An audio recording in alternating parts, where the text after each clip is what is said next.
Guys, I'm glad to see you. At least I'm trying to imagine like I see you all in person in our classroom. And our two topics for this week are technical descriptions and specifications and revising for accessibility and usability.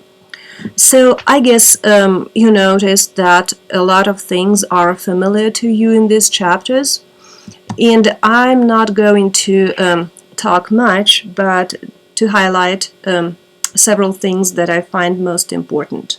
I'm sorry, I cannot use full screen for PowerPoint.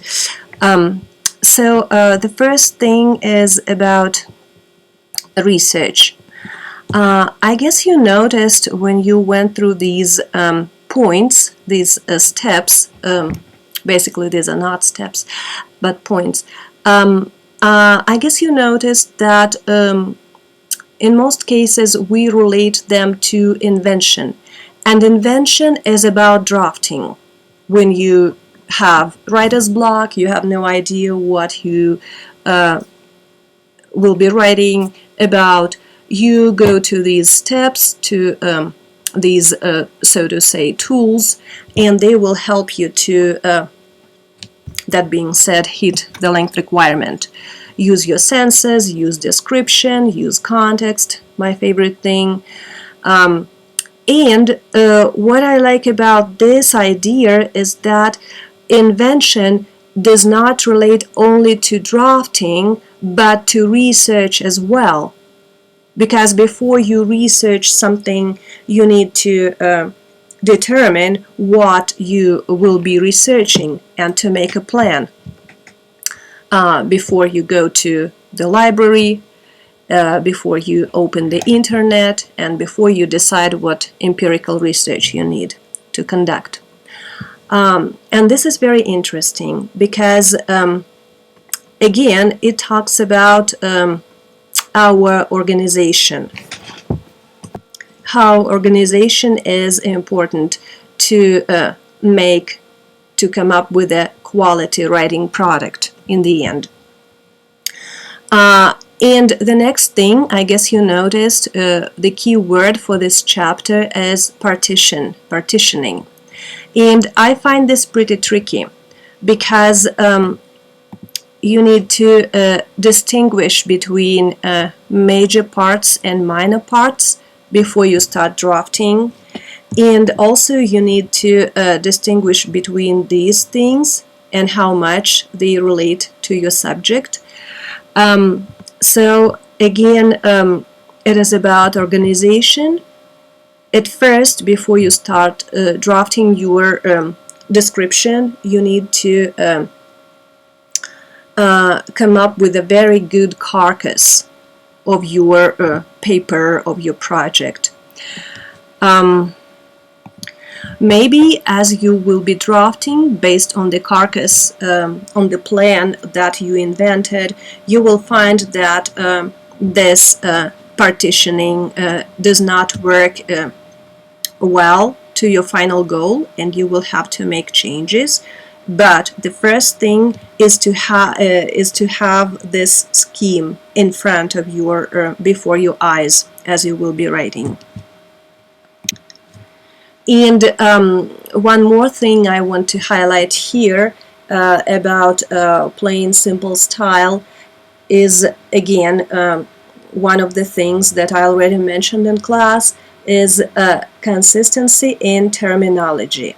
Please do not use different terms. For instance, when you used one term in one of your subheadings, do not use a different term in the body of your section, because that's not a good situation to show off your perfect knowledge of the language and how good you are at using different synonyms.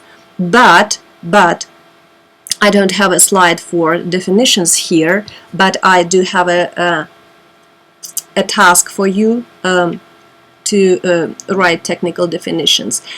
In your technical definition, you may explain that there are different terms for this thing, for this tool, for this object, whatever, and you can briefly explain the difference between them.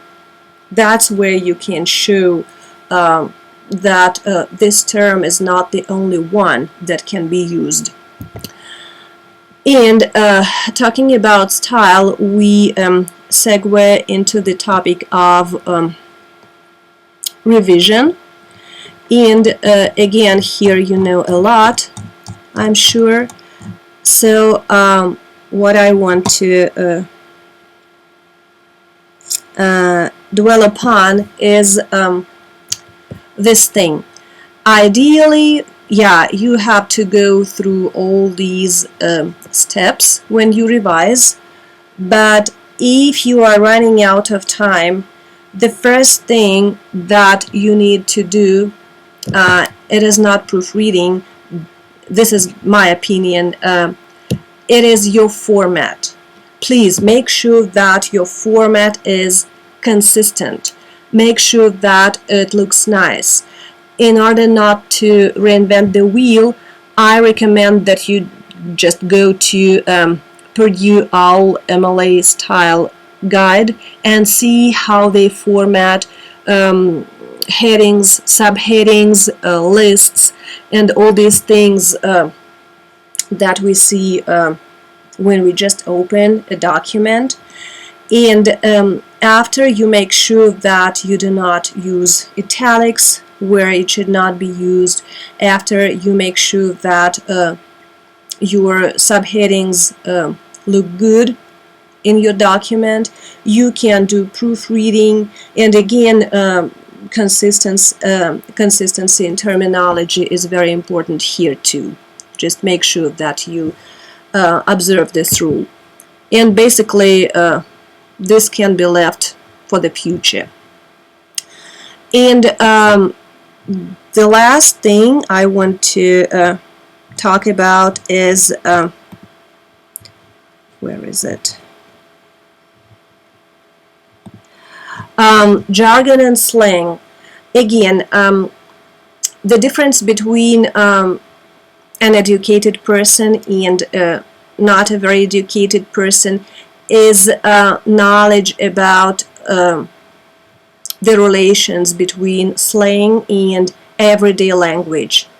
I do not want to say that educated people never use slang. Everyone uses slang, but the main thing is to realize that this is a slang expression. So again, make sure that you realize that you analyze the rhetorical situation and determine if this particular slang expression is good for this kind of audience. And just be very careful about it, because, you know, people are sensitive. And so that's pretty much it. Thanks for listening. Email me if you have any questions, and see you later.